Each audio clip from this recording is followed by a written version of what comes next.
تو اچھی بات ہے، ورنہ علماء کہتے ہیں اگر قرآن کی آیت ہو یا حدیث مبارک کا کوئی عمل ہو تو وہ جائز ہے۔ بہرحال بعض علماء کہتے ہیں کہ فجر کی سنتیں حضور کو محبوب ہیں، اگر یقین ہو کہ مجھے ایک رکعت مل جائے گی، سلام نہیں ایک رکعت مل جائے گی تو پڑھ سکتے ہیں، لیکن افضل یہی ہے نماز میں مل جائے 2 رکعت بعد میں پڑھیں۔ اگر شوہر نماز نہ پڑھتا ہو تو تم 2 رکعت تحیت صلاۃ الحاجہ پڑھ کے اس کے لیے دعا کیا کرو، کیونکہ نماز چھوڑنے سے تو بعض ائمہ کے نزدیک بندہ کافر ہو جاتا ہے اور نکاح بھی ٹوٹ جاتا ہے۔ بچوں کو فرما بردار بنانے کے لیے 2 رکعت نماز پڑھ کے سورۃ اخلاص 100 دفعہ پڑھ کے دعا کیا کریں۔ شوہر سے بیوی اپنا خرچہ مانگ سکتی ہے، بالکل مانگ سکتی ہے، نفقہ اس کا حق ہے۔ شوہر کو کتنا خرچہ دینا چاہیے، ہر کسی کا بعض کا گزارا 1000 میں ہوتا ہے، بعض کا 10,000 میں بھی نہیں ہوتا، یہ تو اپنا اپنا سٹینڈرڈ کی بات ہے۔ مزاروں پہ جانا تو منع نہیں ہے، جائز ہے، لیکن وہاں سجدہ نہ کریں، غلاف نہ چڑھائیں، منت نہ مانیں، نظر نہ مانیں، ان کو نہ پکاریں، جانا تو منع نہیں ہے۔ داڑھی کو کالا رنگ نہ لگائیں، باقی جو مرضی ہے لگائیں۔ داڑھی کی شرعی مقدار 1 مشت کے برابر ہے۔ کچا پیاز کھانے سے وضو تو نہیں ٹوٹتا، لیکن منہ میں بدبو ہو تو حضور نے منع کیا مسجد میں آنے سے۔ میاں بیوی کے والدین آپس میں نکاح کر سکتے، وہ کیوں نہیں کر سکتے؟ تمہیں کیا تکلیف ہے؟ کوئی عورت ڈیلیوری کے لیے ایسے ہسپتال میں جا سکتی ہے جہاں مرد ڈاکٹر ہوں، اگر لیڈی ڈاکٹر نہ ملے مجبوری ہو تو جا سکتی ہے۔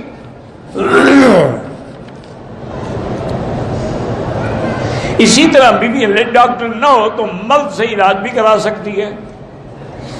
یا علی مدد کہنا جو ہے شرک ہے۔ اچھا، ایک ہے نفاس کہ بچہ جب پیدا ہو، اس کی مدت کے بارے میں لوگوں کو ایک بڑا دھوکہ لگا ہوا ہے کہ جی 40 دن کے بعد عورت پاک ہوتی ہے، یہ غلط بات ہے، یہ جہالت کی بات ہے۔ اگر ولادت کے 2 دن کے بعد بھی خون بند ہو جائے تو عورت پاک ہو گئی، وہ نماز بھی پڑھے گی، روزہ بھی رکھے گی، سب کچھ کرے گی۔ 40 دن کا معنی یہ ہے کہ اگر خون آ رہا ہے تو ہم 40 دن تک دیکھیں گے۔ 40 دن کے بعد بھی آ رہا ہے تو اب استحاضہ ہے، اب نفاس نہیں، اب وہ پاک ہو گئی۔ میں 2 مہینے سے بیماری روکنے کے لیے، حیض کو روکنے کے لیے دوائی کھا رہی ہوں، اگر اس دوران میں کوئی براؤن داغ ظاہر بہرحال وہ حیض نہیں ہوگا انشاءاللہ، لیکن میرا ایک مشورہ مانے میری بیٹی، یہ دوائیں نہ کھایا کرے، ان دواؤں سے نقصان ہوتا، فائدہ نہیں ہوتا۔ آدمی خوش ہوتا ہے کہ وقتی طور پہ میرے پیریڈ رک گئے اور میں عمرہ پورا کر لوں گی، میرا حج پورا ہو جائے، لیکن بعد میں ایسی مصیبت بنتی ہے جس کا کوئی علاج ہی نہیں ہوتا۔ جو اللہ نے لکھا ہے ٹھیک ہے۔ بلکہ کل ہی میرے یا پرسوں میرے خیال میں میرے ایک دوست ہیں، وہ ماشاءاللہ پاکستان کے بہت بڑے PSO، آپ کی جو کمپنی ہے نا آئل کی، پاکستان اسٹیٹ آئل، اس کے چیئرمین ہیں، وہ مجھے بتا رہے تھے کہ ہم مرغیوں کو جو خوراک دی جاتی ہے نا، وہ خوراک ہم بناتے ہیں اور ہم بیچتے ہیں۔ انہوں نے کہا کہ مکی صاحب یورپ میں اور وہاں پہ انتظام ہے کہ جن مرغیوں کو خوراک دی جاتی ہے ان کو پہلے 3 دن بند کیا جاتا ہے، خوراک بند کی جاتی ہے، پھر ذبح کیا جاتا ہے۔ پاکستان میں یہ نہیں ہے، فوراً بس وہ پکڑو اور ذبح کرو۔ انہوں نے کہا اس کا نتیجہ یہ ہے کہ آج 9 سال کی لڑکیاں بالغ ہو گئی، کیونکہ اس کے اندر ایک دوائی ہوتی ہے جو مرغی کو بڑا کرتی ہے، وہ لڑکیوں کو بھی بڑا کر رہی ہے۔ میں نے کہا کہ جو شریف لوگ ہیں، میں اپنے گھر میں مرغی کا گوشت لڑکیوں کو کبھی نہیں کھلاتا، کیونکہ اس کے اندر وہ کیمیکل ہے، وہ جب مرغی کو 2 دن میں بڑا کر دیتا ہے تو لڑکی کو بھی تو اسی طرح کرے گا۔ میرے گھر میں سب افراد بیمار ہیں، 5 بیٹے، 7 بیٹیاں، 4 بیٹیاں شادی شدہ ہیں، بیمار ہیں۔ ان سب کا علاج ایک ہے کہ اپنے گھروں میں بیٹھ کے سارے مل کے، بڑے چھوٹے، عورتیں مرد، سورۃ البقرہ کی تلاوت کرو اور ایک بڑے پانی کے ڈول پہ دم کرتے جاؤ، وہی پانی سب پئیں، انشاءاللہ جو اثرات بد ہیں وہ دور ہو جائیں گے۔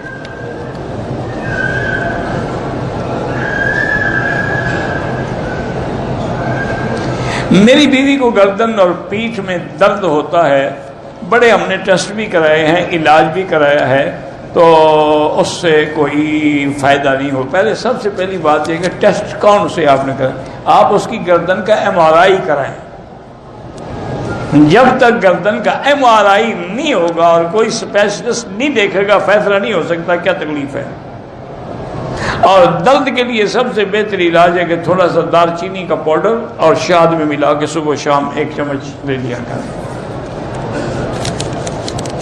خود دار چینی کو پیس لیں، بس کوئی ایسی سخت چیز تو ہوتی نہیں، گرائنڈر میں ڈال کے اس کو حل کر لیں۔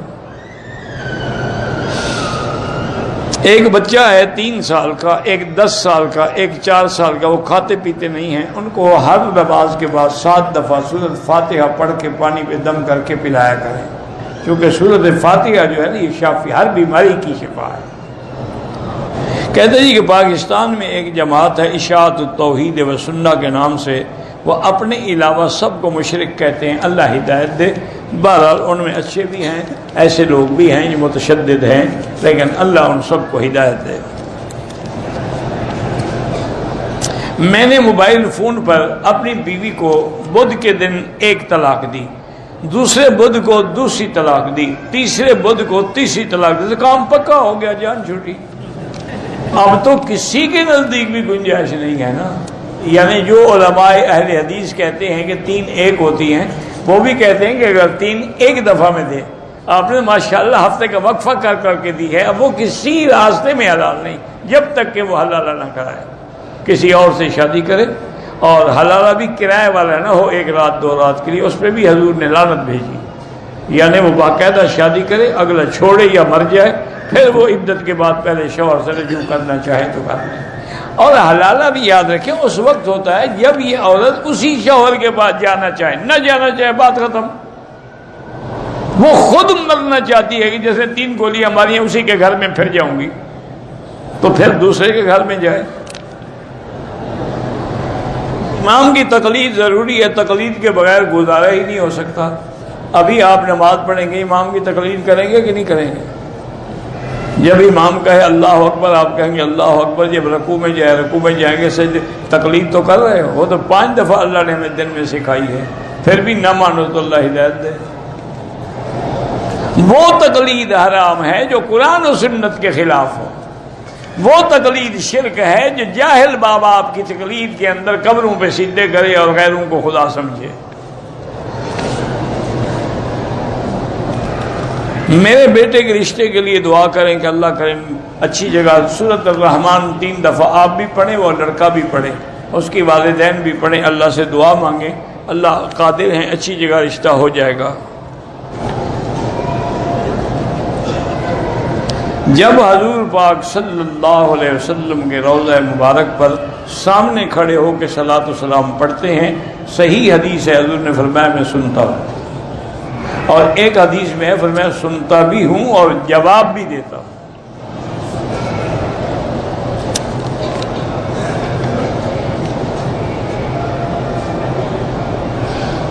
ہم نے پتہ نہیں کیا حرم سے لی واکر، اب ہم پاکستان لے کر جانا چاہتے ہیں، ہدیہ کر۔ کیوں ہدیہ کر؟ لوگ حرم میں رکھتے ہیں، تم حرم سے چوری کر کے گھر لے جاؤ گے؟ چھا کے بازار سے ایک اور واکر خرید لو، ضرور حرم والا لینا ہے، مفت کا مال ہے نا جی، یہ کبھی نہیں چھوڑے گا، یہ تسلی کے لیے پوچھ رہا ہے، ہمیں اندازہ ہو جاتا ہے نا منہ دیکھ کر۔ لوگ ویل چیئر لے جاتے ہیں، واکر اٹھا کے لے جاتے ہیں۔ میں نے ایک دفعہ وہ جو قرآن شریف کے ذمہ دار ہیں ان سے کہا، میں نے کہا بھی ہر مطبع کا، ہر طبعات کا، ہر علاقے کے طرز کا قرآن چھپا ہوا مل جاتا ہے، لیکن ہندوستان اور پاکستان کی طرز کے جو پڑھے جاتے ہیں وہ ان بیچاروں کو پڑھے نہیں جاتے، وہ نہیں ملتے۔ پڑھنے کا اس لیے نہیں ملتا کہ وہ اٹھا کے گھر لے جاتے ہیں، ہم تو رکھتے ہیں، باقی چوری نہیں کرتے، آپ کے لوگ لے جاتے ہیں، ہم کیا کریں، کتنے وقت دکھلانے والے بھی مولوی ہوتے ہیں۔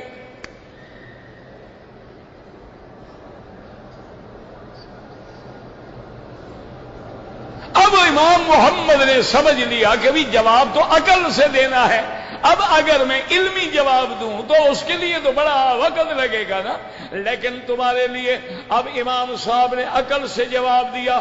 ہاتھ میں جو لکڑی پکڑی ہوئی تھی وہ لکڑی اپنی کرسی کے آگے ایک جگہ رکھ دی اور فرمایا بادشاہ سلامت، یہی جگہ ہے جو زمین کا اصل ہے، مرکز ہے، درمیان ہے۔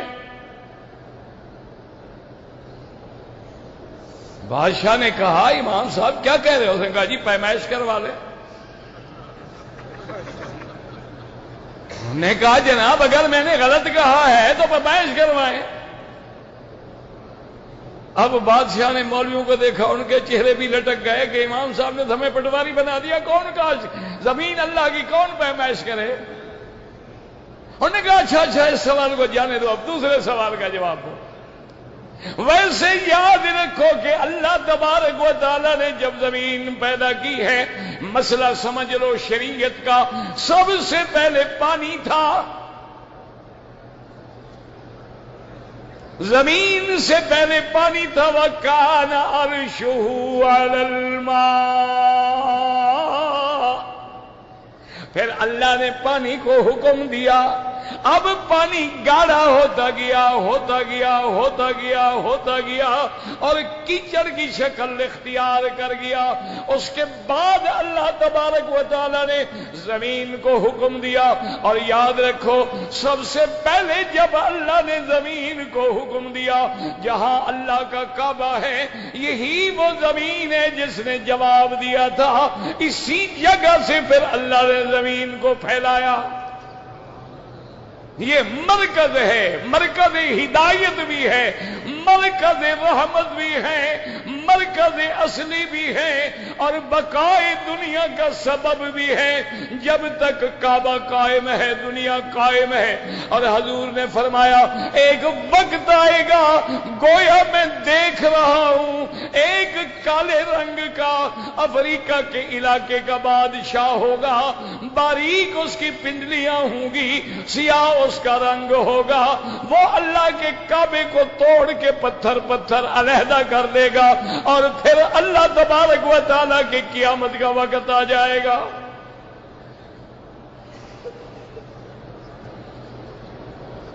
اب جناب اچھی طرح سمجھیں، بادشاہ نے کہا امام صاحب سے کہ اچھا امام صاحب بس اس سوال کا جواب تو ہمیں آ گیا، اب دوسرے سوال کا جواب دیں کہ اللہ نے شیطان کو آگ سے پیدا کیا ہے،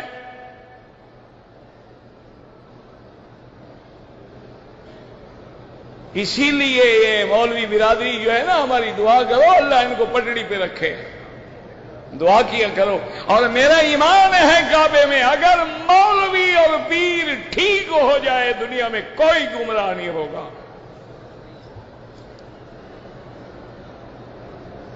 یہ دو طاقتیں ہیں جنہوں نے دنیا کو برباد کر ڈالا ہے، یہ دو طاقتیں ہیں جنہوں نے دنیا کو گمراہی میں ڈال دیا ہے۔ ورنہ ایمان سے کہیں ابھی محرم آنے والا ہے، کوئی عقل کی بات ہے کہ آج بھی دلدل گھوڑے کو نکالا جائے، جلوس نکالے جائیں، اور جناب وہ منظر بنایا جائے کہ حضرت حسین گھوڑے سے کیسے گرے تھے اور کیسے شہید ہوئے تھے۔ ان ظالموں کو یہ بھی شرم نہیں آئی کہ حضرت حسین تو کربلا میں اونٹ پہ سوار ہو کے گئے تھے، گھوڑے پہ تو گئے ہی نہیں تھے، تم کہاں سے ٹانگے کا گھوڑا لے آئے؟